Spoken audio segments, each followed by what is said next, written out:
Big brother हे नाव ऐकलं की आपल्याला एखादी कादंबरी किंवा सिनेमा आठवतो, नाही का? पण आता ती फक्त एक कल्पना राहिलेली नाहीये. खरं तर आपल्याच घरातल्या स्मार्ट डिव्हाइसेसमुळे हे एक वास्तव बनलंय. आणि सगळ्यात भीतीदायक गोष्ट म्हणजे आपल्या नकळत आपल्याच घरात आपल्यावर कोणीतरी सतत नजर ठेवून आहे. मग प्रश्न येतो की खरंच कोण ऐकतंय? हा प्रश्न तसा खूप मोठा वाटतो, पण तो आपल्या प्रत्येकाच्या वैयक्तिक आयुष्याशी जोडलेला आहे. म्हणजे घरात बोलताना, फिरताना किंवा अगदी झोपेत असतानाही कोणीतरी खरंच आपल्यावर लक्ष ठेवून आहे का? चला तर याच प्रश्नाच्या मुळाशी जाऊया. हा आकडा बघा, 17पेक्षा जास्त. एका सामान्य अमेरिकी घरात सरासरी इतकी डिव्हाइसेस इंटरनेटशी जोडलेली असतात. याचा अर्थ काय होतो? सरळ आहे. आपल्या घरात एक छुपे पाळत ठेवणारे नेटवर्क आधीच तयार आहे आणि त्याची व्याप्ती आपल्या कल्पनेच्या खूप पलीकडे आहे. तर या सगळ्या गुंतागुंतीच्या विषयाला आपण सोपं करून समजून घेऊया. आजच्या या विश्लेषणात आपण काय काय पाहणार आहोत? सगळ्यात आधी बिग ब्रदरची नजर म्हणजे काय, मग आपणच घरात आणलेले गुप्तहेर कोणते, या कनेक्शनची किंमत काय मोजावी लागते, आपली प्रायव्हसी परत कशी मिळवायची, आणि शेवटी या पाळत ठेवण्याचं भविष्य काय असेल. तर मग घरातले हे छुपे गुप्तहेर आहे तरी कोण? हे दुसरे तिसरे कोणी नसून आपलेच स्मार्ट टीव्ही, फिटनेस ट्रॅकर्स आणि व्हॉइस असिस्टंट्स आहेत. आता आपण बघूया की हे डिव्हाइसेस आपला डेटा नेमका कसा आणि कोणता गोळा करतात. या सगळ्यामागे एक मोठं आर्थिक मॉडेल आहे, ज्याला सर्वेक्षण भांडवलशाही असं म्हणतात. याचा सोपा अर्थ असा की आपला वैयक्तिक डेटा हा एक अत्यंत मौल्यवान माल आहे. कंपन्या तो विकतात आणि त्यातून प्रचंड नफा कमावतात. आता बघा हे कसं काम करतं. आपला फिटनेस ट्रॅकर फक्त हृदयाचे ठोके किंवा झोप मोजत नाही, तर ही माहिती विमा कंपन्यांना विकली जाऊ शकते, ज्यामुळे विम्याचे दर वाढू शकतात. आपला डिजिटल असिस्टंट तो तर आपल्या खाजगी गप्पासुद्धा नकळत रेकॉर्ड करू शकतो. आणि स्मार्ट टीव्ही ते तर इतके हुशार आहेत की आपण HDMI काय बघतो आहे याचे स्क्रीनशॉटसुद्धा घेऊ शकतात. म्हणजे बघा, प्रत्येक सोयीस्कर वाटणाऱ्या गोष्टीमागे डेटा गोळा करण्याचा एक मोठा छुपा खेळ सुरू आहे. ठीक आहे, डेटा गोळा होतोय हे तर आता स्पष्ट झालं. पण त्याचा नेमका परिणाम काय होतो? या सोयीस्कर कनेक्शनची आपल्याला काय किंमत मोजावी लागते? चला आता या सततच्या पाळतीमुळे निर्माण होणाऱ्या खऱ्या धोक्यांबद्दल बोलूया. एका अभ्यासात तर एक धक्कादायक गोष्ट समोर आलीये. तब्बल 72% स्मार्ट होम डिव्हाइसेसच्या प्रायव्हसीमध्ये काही ना काही त्रुटी आहेत. याचं कारण असं की अनेक कंपन्यांना सुरक्षेपेक्षा नवीन फीचर्स लवकर बाजारात आणण्याची घाई असते, आणि याच घाई गडबडीत प्रायव्हसीमध्ये अशा गंभीर त्रुटी राहून जातात. आणि हे धोके अजिबात किरकोळ नाहीत.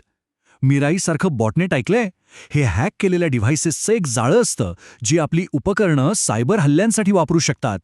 आरोग्याच्या डेटावरून नोकरी किंवा विम्याच्या बाबतीत भेदभाव होऊ शकतो. आणि सर्वात धोकादायक म्हणजे ओळख चोरी किंवा एखाद्याचा पाठलाग करण्यासाठी या माहितीचा गैरवापर होऊ शकतो. आणि धोका फक्त सायबर गुन्हेगारांकडूनच नाहीये. ACLU सारख्या प्रतिष्ठित संस्थेचं म्हणणं आहे की सरकारसुद्धा डेटा मिळवण्यासाठी कंपन्यांवर दबाव आणू शकतं आणि आपल्या डिव्हाइसेसमध्ये घुसखोरी करायला भाग पाडू शकतं. यामुळे सरकारी पाळत ठेवण्याचा एक मोठा धोका निर्माण होतो. ही सगळी माहिती ऐकून थोडी चिंता वाटणं अगदी स्वाभाविक आहे. पण घाबरून जाण्याचं कारण नाही. चांगली बातमी ही आहे की आपण आपली प्रायव्हसी नक्कीच परत मिळवू शकतो. चला तर पाहूया की स्वतःचं संरक्षण करण्यासाठी आपण कोणती ठोस पावलं उचलू शकतो. जगभरात काही कायदेशीर संरक्षणं उपलब्ध आहेत, जसं की युरोपमधला GDPR आणि कॅलिफोर्नियातला CCPA. हे कायदे लोकांना त्यांच्या डेटावर अधिक नियंत्रण देतात. पण यात एक अडचण आहे. यांची व्याप्ती मर्यादित आहे आणि हे कायदे सगळीकडे लागू होत नाहीत. आणि या कायद्यांमध्येही काही त्रुटी आहेत. उदाहरणार्थ, कंपन्या आपल्या डेटावरून जे अंदाज लावतात, ज्याला अनुमानित डेटा म्हणतात, त्यावर अनेकदा कायद्याचं नियंत्रण नसतं. म्हणजे कसं? तर ऑनलाईन शॉपिंगच्या सवयींवरून एखादी व्यक्ती आजारी आहे की नाही याचा अंदाज लावला जातो. आणि अमेरिकेसारख्या अनेक देशांमध्ये तर देशव्यापी असा सर्वसमावेशक कायदाच अस्तित्वात नाहीये. पण आपण कायद्यांची वाट न बघताही काही गोष्टी करू शकतो. आपल्या टीव्हीमधलं ACR म्हणजेच ऑटोमॅटिक कंटेंट रेकॉग्निशन, जे आपण काय पाहतो याचा मागोवा ठेवते, ते बंद करा. अलेक्साची व्हॉइस रेकॉर्डिंग्स डिलीट करा. VPN वापरा, जे आपलं इंटरनेट कनेक्शन सुरक्षित आणि खाजगी ठेवतं. आणि हो, आपले स्मार्ट डिव्हाइसेस मुख्य वायफाय नेटवर्कपासून वेगळ्या गेस्ट नेटवर्कवर ठेवा. आणि हो, प्रायव्हसी पॉलिसी वाचायचा प्रयत्न करा. जरी फक्त 1% लोकच ते करतात तरी ते महत्त्वाचं आहे. तर आपण आता या विश्लेषणाच्या समारोपाकडे आलो आहोत. पण या पाळतीचं भविष्य काय असेल? तंत्रज्ञान तर अधिक स्मार्ट आणि आपल्या जीवनात अधिक खोलवर रुजत जाणार आहे. भविष्यात हे केवळ डेटा गोळा करण्यापुरतं मर्यादित राहणार नाही, तर आपल्या वर्तनावर प्रभाव टाकण्यापर्यंत जाईल. त्यामुळे या सगळ्या जागरूकता हेच पहिलं आणि सर्वात महत्त्वाचं पाऊल आहे. थोडक्यात सांगायचं तर प्रत्येक सोयीस्कर तंत्रज्ञानाची एक छुपी किंमत असते. यातून निर्माण होणारे धोके अगदी खरे आहेत, कायदे अपुरे आहेत, पण आपण जर सक्रिय राहिलो तर आपल्या गोपनीयतेचे रक्षण नक्कीच करू शकतो. हे मुद्दे आपल्याला आजची परिस्थिती सांगतायत, पण भविष्याचा विचार करण्यासाठी हेच आधार आहेत, कारण तंत्रज्ञान थांबणार नाही. तर मग शेवटी एकच प्रश्न उरतो. या सुविधेसाठी आपल्या प्रायव्हसीची किंमत मोजणं योग्य आहे का? हा प्रश्न आज जितका महत्त्वाचा आहे त्याहून कितीतरी अधिक तो भविष्यात असेल. जसा AI आणि बायोमेट्रिक तंत्रज्ञान आपल्या घरात येईल, तशी सोय आणि पाळत यामधली रेषा अधिकच पुसट होत जाईल.